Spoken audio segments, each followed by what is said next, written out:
नमस्कार दोस्तों, आज हम आपको ऐसी कहानी दिखाने जा रहे हैं जो आपके होश उड़ा देगी। क्या आपने कभी सोचा है कि कोई इंसान हजारों किलोमीटर दूर देश में बैठकर खुद को सीबीआई का अफसर बता सकता है और फिर आपके बैंक अकाउंट से लाखों रुपए उड़ा लेता है? जी हाँ, यह साइबर क्राइम की दुनिया का नया चेहरा है और इसका हेडक्वार्टर भारत में नहीं बल्कि कंबोडिया में है। उससे पहले वीडियो को लाइक करके चैनल को सब्सक्राइब कर लें। सोचिए, आपका फोन बजता है, दूसरी तरफ से आवाज आती है, मैं सीबीआई अफसर बोल रहा हूं, आपके खिलाफ मनी लॉन्ड्रिंग का केस है। घबराहट में आप पूछते हैं अब क्या होगा? जवाब आता है, अगर गिरफ्तारी से बचना चाहते हो तो तुरंत इतना पैसा इस अकाउंट में जमा करो। दोस्तों, यह कोई फिल्म की कहानी नहीं है बल्कि रियल लाइफ क्राइम स्क्रिप्ट है जो रोज भारत के करोड़ों लोगों के साथ खेली जा रही है। अब सवाल ये है कि यह खेल कौन खेल रहा है? जवाब है कंबोडिया। कंबोडिया में ऐसे साइबर हब बनाए गए हैं जहां युवाओं को बकायदा ट्रेनिंग दी जाती है। ट्रेनिंग नकली पुलिस, नकली सीबीआई, नकली इनकम टैक्स ऑफिसर बनने की। ये लोग स्क्रिप्ट पढ़ते हैं, डायलॉग बोलने की प्रैक्टिस करते हैं और फिर कॉल सेंटर से भारतीय नागरिकों को फोन करते हैं। वहां बैठे अपराधियों को सिखाया जाता है कैसे आवाज में रौब डाला जाए, कैसे फर्जी आईडी कार्ड और दस्तावेज दिखाए जाएं और कैसे लोगों के मन में डर पैदा करके उनसे पैसे वसूले जाएं। कंबोडिया अब साइबर क्राइम की यूनिवर्सिटी बन चुका है जहां से भारत में डर्टी गेम खेला जा रहा है। आपको यह जानकर हैरानी होगी कि यह पूरा नेटवर्क कैसे काम करता है। पहला स्टेप, टारगेट चुनना। भारत के मोबाइल नंबरों का डाटा खरीदा जाता है। बैंक, बीमा या नौकरी के नाम पर आपकी जानकारी तक पहुंचते हैं। दूसरा स्टेप, डराना।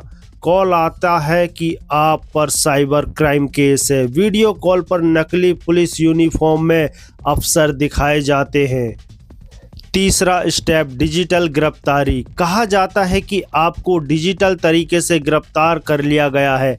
आपको घंटों तक वीडियो कॉल पर बैठाया रखा जाता है। चौथा स्टेप, वसूली। डरा कर कहा जाता है कि अगर जेल से बचना है तो तुरंत पैसे भेजो और लोग डर के मारे अपनी मेहनत की कमाई खो बैठते हैं। संयुक्त राष्ट्र की एक रिपोर्ट बताती है अब तक 3000 से ज़्यादा लोग कंबोडिया में गिरफ्तार हो चुके हैं, लेकिन यह सिर्फ हिमशिला का ऊपरी हिस्सा है। असल नेटवर्क अब भी भारत के लाखों लोगों को निशाना बना रहा है। यानी अपराधी वहां बैठते हैं और हम यहां ठगे जाते हैं। भारत की पुलिस चाहकर भी सीधे कार्रवाई नहीं कर सकती क्योंकि जुरिडिक्शन बाहर का है। इसलिए कंबोडिया, म्यांमार, लाओस और थाईलैंड जैसे देश अब साइबर ठगों के लिए सेफ हेवन बन चुके हैं। बता दें आपको, दिल्ली की एक महिला को कॉल आया, आपके पार्सल से ड्रग्स निकला है, आप पर केस दर्ज है। महिला घबरा गई और कुछ ही घंटों में 20 लाख रुपए ट्रांसफर कर दिए। मुंबई के एक बिजनेसमैन को कहा गया कि उनका नाम हवाला केस में है। उन्होंने डर के मारे 50 लाख रुपए दे दिए। सोचिए, ये लोग सिर्फ आपकी घबराहट का फायदा उठाते हैं और पल भर में करोड़ों की ठगी कर लेते हैं।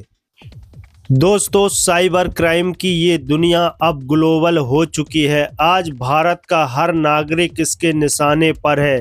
तो याद रखिए, कोई भी असली सीबीआई, पुलिस या सरकारी अधिकारी आपसे फ़ोन पर पैसे नहीं मांगेगा। किसी भी कॉल पर डरकर अपने बैंक अकाउंट या पर्सनल डिटेल्स साझा ना करें। अगर ऐसा कोई मामला हो तो तुरंत साइबर क्राइम पोर्टल 1930 पर शिकायत दर्ज करें।